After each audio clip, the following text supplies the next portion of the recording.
So Yoel Romero came out and he said that that he's hurt and he doesn't know if he can be cleared to fight Costa at Madison Square Garden. I can tell you right now, Romero's off Madison Square Garden. Guys giving injury reports is the strangest thing in the world, and I have no idea why they would do it. The way you feel, the way one of your teammates feels, right, when somebody's teammate comes out and talks about so-and-so was hurt at practice day, or a trainer comes out and does it, or the athlete himself, it doesn't make any kind of sense unless you don't want to fight. Then it's okay. But Romero came out with something along the lines of, hey, I don't know if I can be ready. I'm paraphrasing, but work with me here. I don't know if I can be ready to fight by Madison Square Garden. Well, that means you're not ready to fight. It's as simple as that.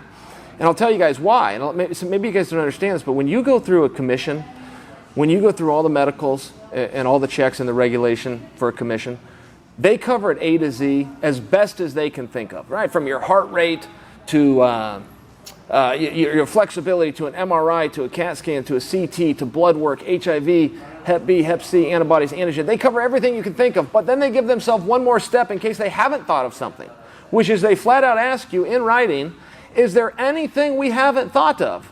Is there any reason that we have not yet covered that you shouldn't be able to fight? You have to check that box, sign it, and date it under penalty of perjury. So when you come out in an interview and say, I don't think I'm ready, then you can't fight. You cannot fight. You know, Cain Velasquez took himself out of a fight. It was a meaningful amount of time ago, 4 or 5 years.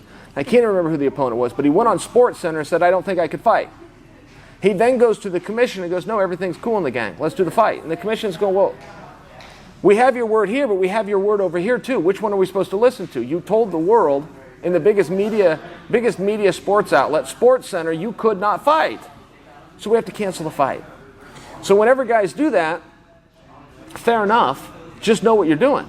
Know what you're doing, which is you're taking yourself out of the fight. You are not getting yourself a headline. You are not seeking some level of attention. And even for the guys that do that, it's annoying, man. No, I couldn't possibly care less if you felt good or not. That's not what the contest is about. The contest specifically is under a specific set of rules at a specific weight class on a specific date. So it really doesn't matter to me if you feel good or not. You've agreed to contest this dispute on a specific date, however you feel. So if you can't follow the rules, you can't follow the weight, or you can't meet the date, you lose. In my mind, that's an old school mindset. That's a tough mindset. Not a lot of people can relate to that anymore.